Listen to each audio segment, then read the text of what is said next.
Digital study platform पर आपका स्वागत है। आज की वीडियो में हम जानेंगे संज्ञा का लिंग।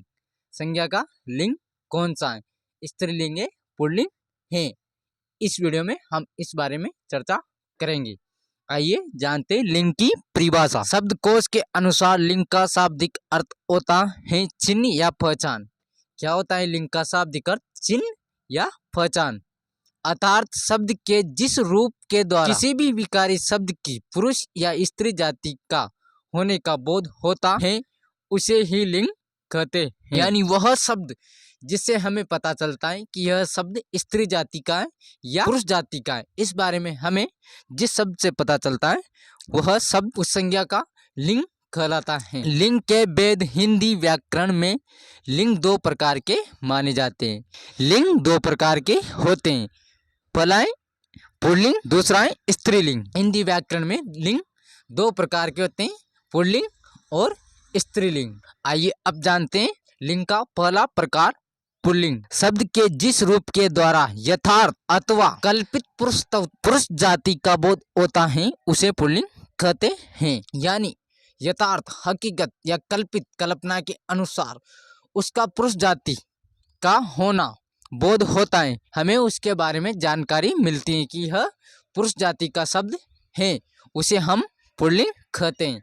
यथा उदाहरण समझिए, बालक तो हमें इसके पीछे पुरुष का, फेड़ तो इसके पीछे पुरुष जाति का, नगर, बैल, पत्थर, घोड़ा, समाज, इन सभी शब्दों से हमें इसके बारे में पता लगता है कि यह शब्द पुरुष जाति के हैं और इनका लिंग पुल्लिंग है। आइए अब जानते हैं लिंग का दूसरा प्रकार स्त्रीलिंग। शब्द के जिस रूप के द्वारा यथार्थ अथवा कल्पित स्त्रीत्व, स्त्री जाति का बोध होता है उसे स्त्रीलिंग कहते हैं।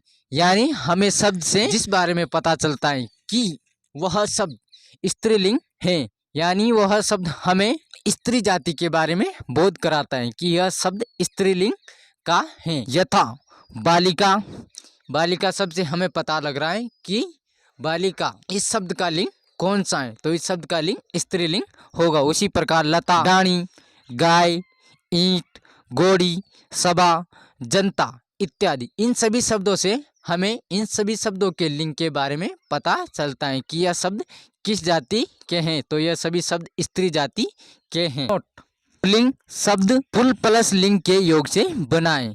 पुल्लिंग शब्द किनके योग से बनाए? पुल प्लस लिंग के योग से बनाए। इसका शुद्ध संधि रूप पुल्लिंग अथवा पुल्लिंग बनता है। हिंदी में यह शब्द प्राय पुल्लिंग अथवा पुल्लिंग रूप में लिखा हुआ मिलता है, जो संधि नियमों या व्याकरण के अनुसार गलत रूप है।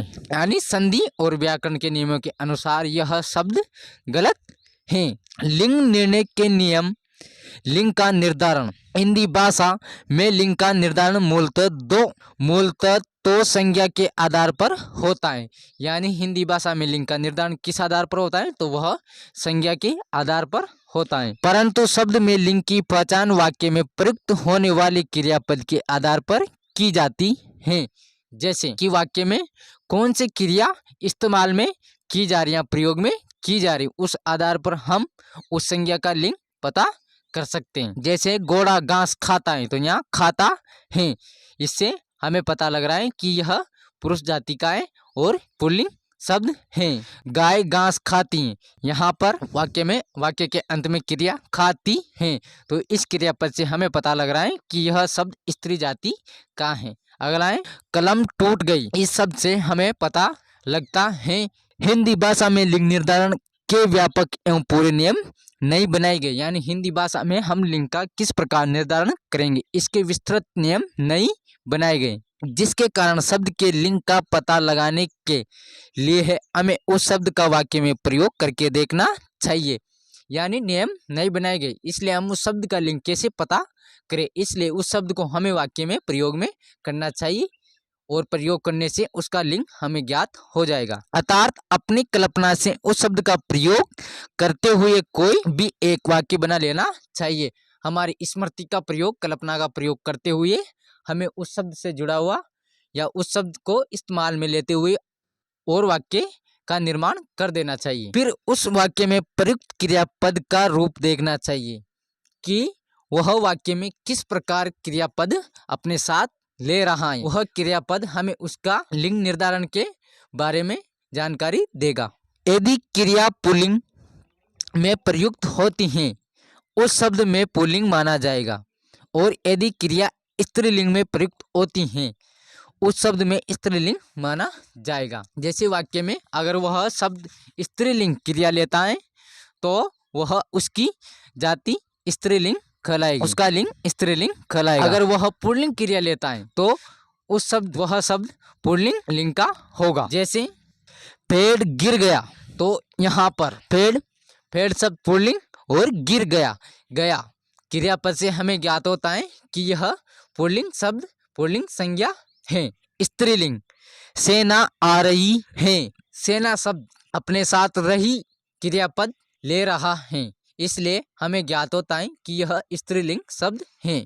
यात्रियों का दल या जत्था आ रहा है, यहाँ वाक्य के अंत में आ रहा है क्रियापद अपने साथ ले रहा है, और यह पुल्लिंग क्रियापद होने के कारण यह संज्ञा शब्द पुल्लिंग संज्ञा शब्द के अंतर्गत आएगा। लोगों की भीड़ बढ़ रही है, वाक्य के अंत में रही है यह क्रियापद देखने के लिए मिलता है, और हमें यह इस शब्द की जाति या इस शब्द का प्रकार स्त्रीलिंग के बारे में सूचित करता है। सोना महंगा हो रहा है, इस वाक्य के अंत में रहा है क्रियापद हमें देखने को मिलता है, और इससे हमें ज्ञात होता है कि सोना संज्ञा पुल्लिंग संज्ञा है। चांदी महंगी हो रही है, वाक्य के अंत में रही है यह क्रियापद हमें देखने के लिए मिलता है, और हमें इससे ज्ञात होता है कि चांदी शब्द स्त्रीलिंग है। उसका हाथ पैर टूट गया, इस वाक्य के अंतर्गत टूट गया यह क्रियापद हमें सूचित करता है कि वाक्य में प्रयुक्त संज्ञा पुल्लिंग है। उसकी नाक टूट गई इससे इस क्रियापद से हमें पता चलता है कि यह स्त्रीलिंग संज्ञा है। तोता बोल रहा है, वाक्य के अंत में रहा है क्रियापद देखने के लिए मिलता है, इसलिए इससे हम पुल्लिंग क्रियापद देखने को मिलता है, इसलिए वाक्य में प्रयुक्त तोता पुल्लिंग संज्ञा है। कोयल बोल रही है क्रियापद से हमें पता लगता है कि वाक्य में कोयल स्त्रीलिंग संज्ञा शब्द है। लिंग निर्णय के मुख्य नियम। हम लिंग का निर्धारण किस प्रकार करेंगे, इसके लिए कुछ नियम दिए गए हैं, आइए उनको समझते हैं कि हम कैसे डिसाइड करेंगे कि इसके अंतर्गत पुल्लिंग है या स्त्रीलिंग है। इसके लिए कुछ नियम यहाँ पर दिए जा रहे हैं। जिन प्राणीवाचक संज्ञाओं से जोड़े का ज्ञान होता है उनमें पुरुषवाचक संज्ञाएं पुल्लिंग और स्त्रीवाचक संज्ञाएं स्त्रीलिंग होती हैं। आज की वीडियो में बस इतना ही, मिलते हैं आपसे जल्द नेक्स्ट वीडियो में। वीडियो देखने के लिए आपका धन्यवाद।